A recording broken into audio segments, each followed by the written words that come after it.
Sometimes, the most profound shifts don't announce themselves with a trumpet blast or a breaking news ticker screaming across your screen. Sometimes they begin in total silence, in an unremarkable corridor lined with fluorescent lights, behind a closed boardroom door where executives glance at each other and understand without speaking that something irreversible has begun. You might think you've heard it all about tariffs, about trade wars, about the fragile dance between politics and profit. But what if this time is different?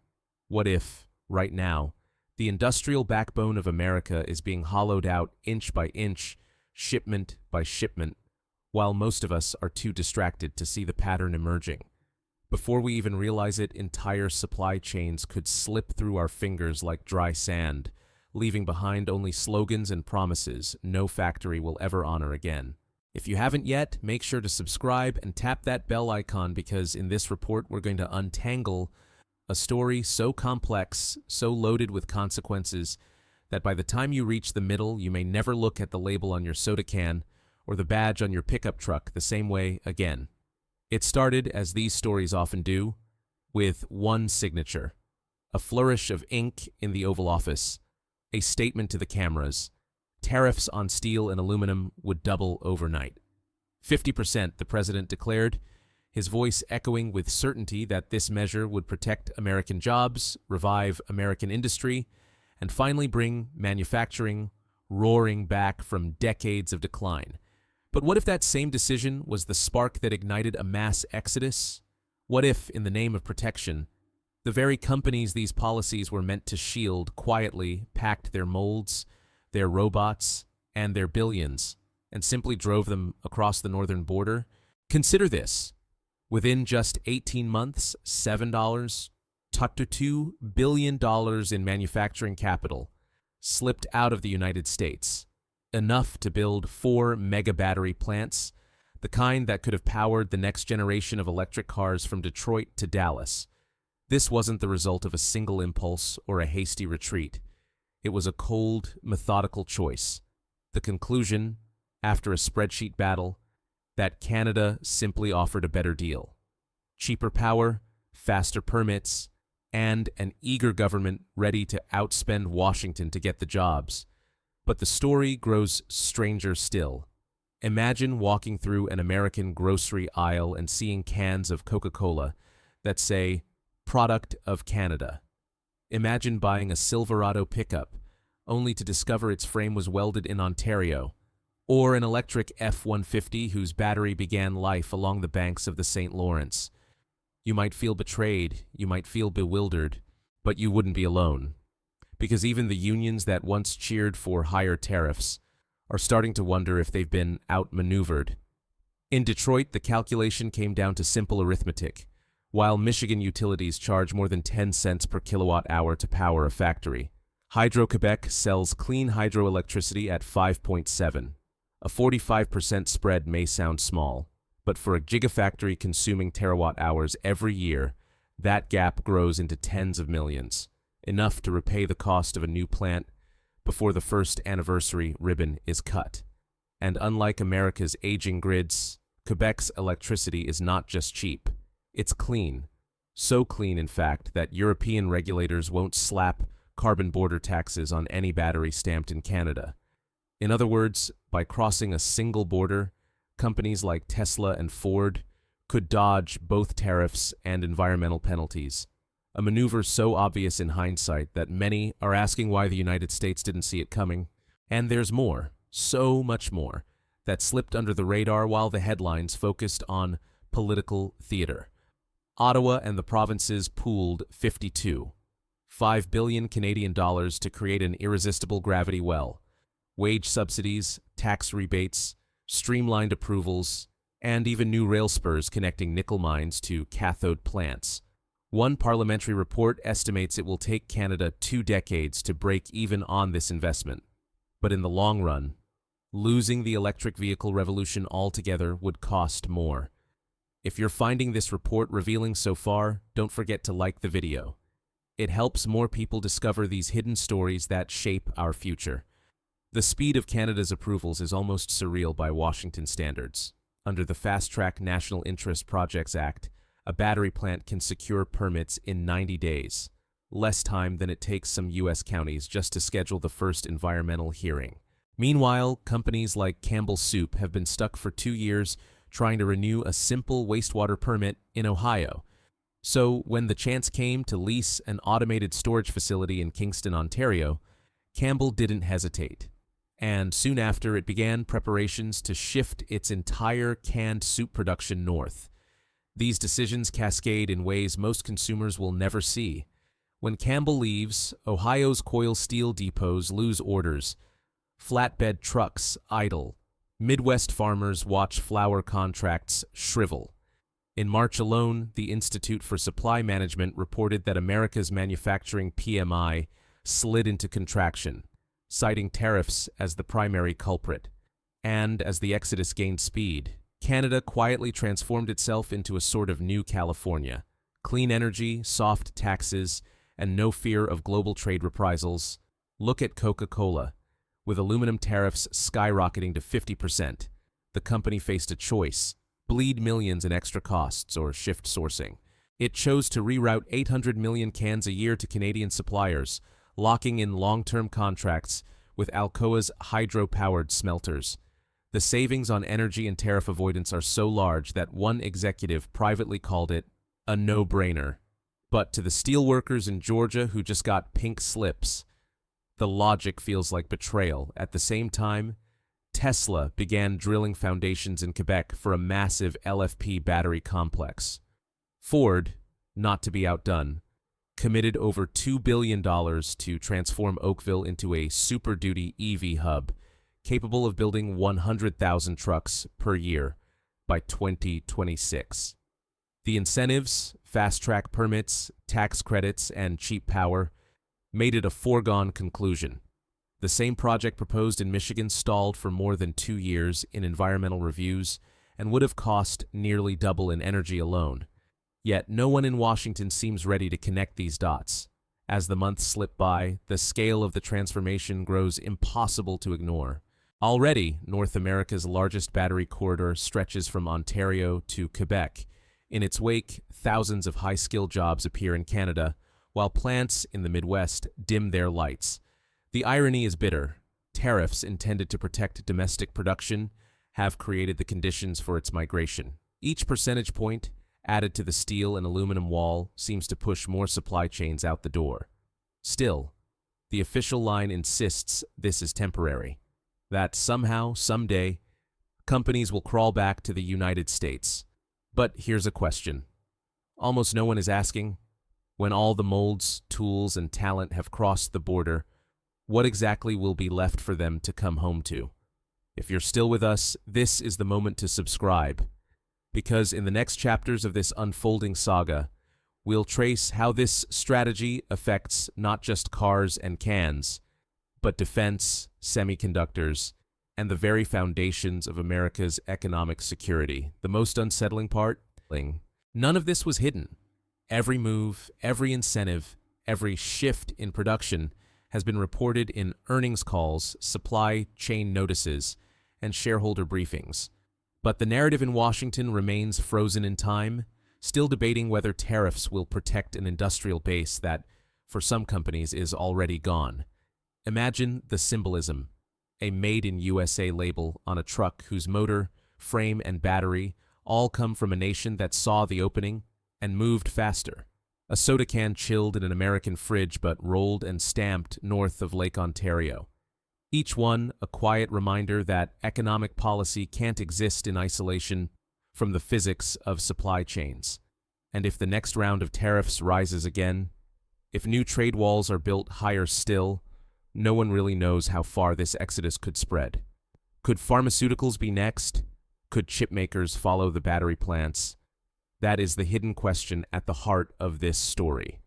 Not whether tariffs are good or bad in theory, but whether the slow-motion migration you've just discovered can ever be reversed.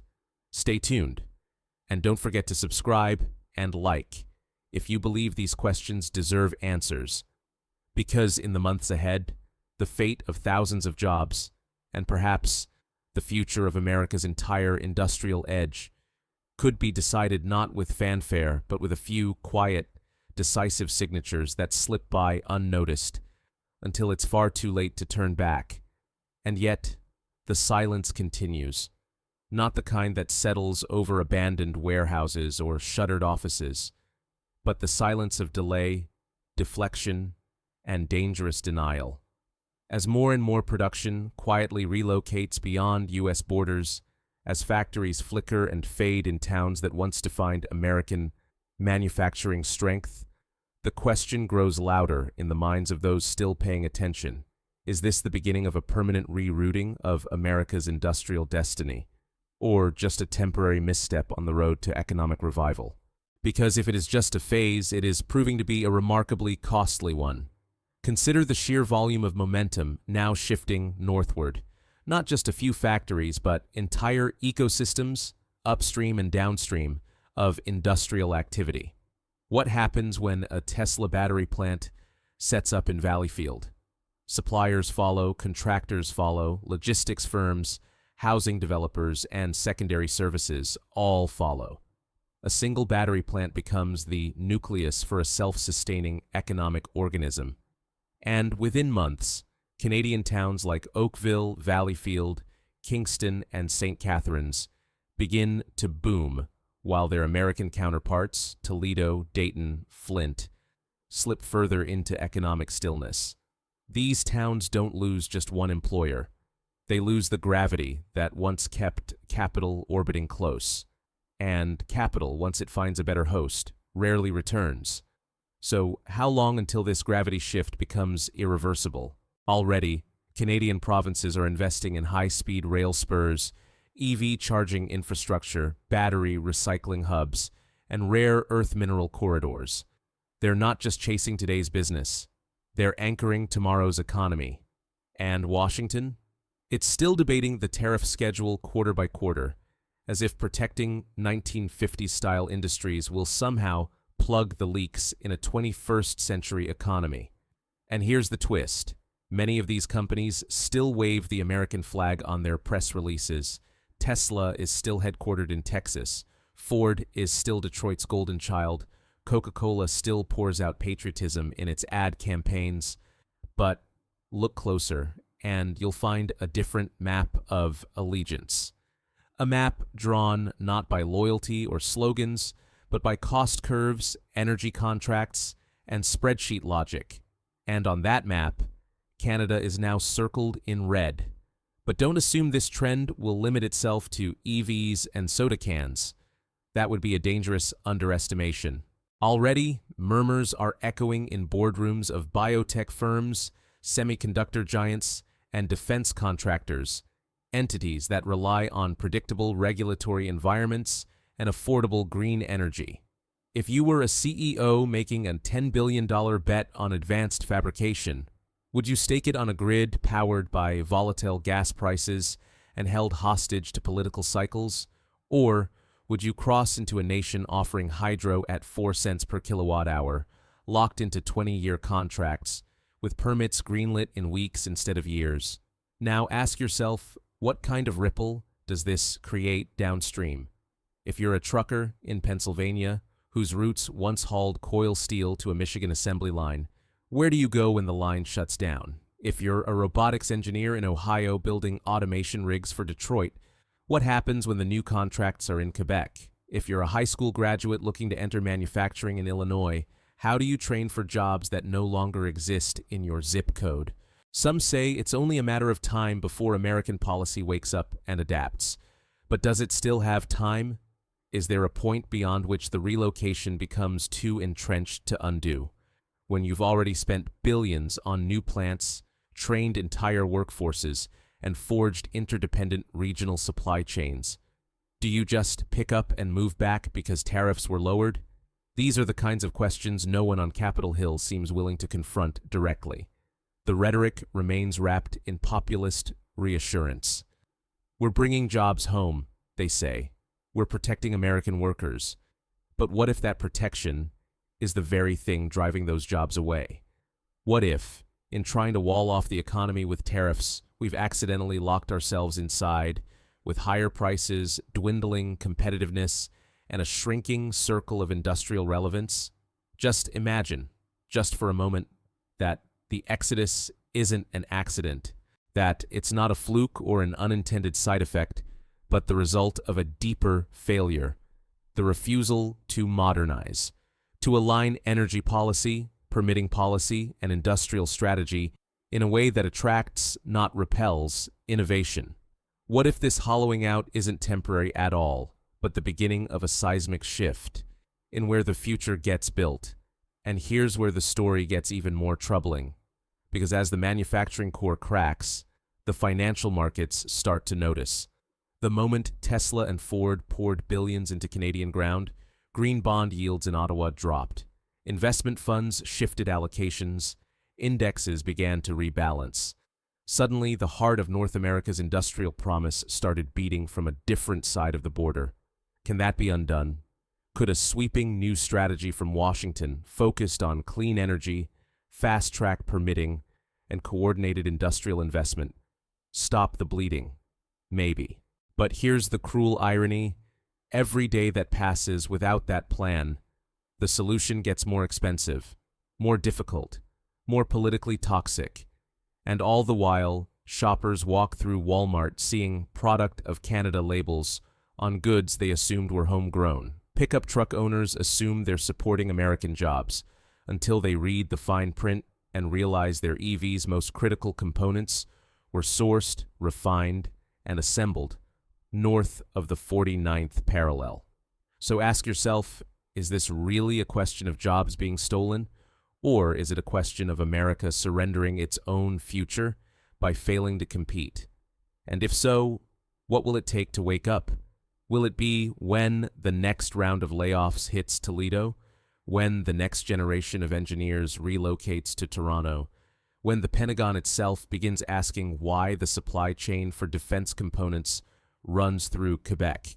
If this video made you think, if it shook your assumptions or challenged the stories we're often told, hit that like button, leave a comment, and most of all, subscribe, because the decisions being made right now, quietly, strategically, and relentlessly, are shaping the next 50 years of American economic power. The world is not waiting. The companies are not waiting. The capital is not waiting. So, what are we waiting for? Another press conference? Another empty promise? Or are we ready to finally ask the real questions and demand the real answers before the last production line leaves and turns out the lights behind it? Make your voice heard. Subscribe now, because the next chapter is already being written. The only question is whether we'll be part of it, or just the audience watching from the sidelines.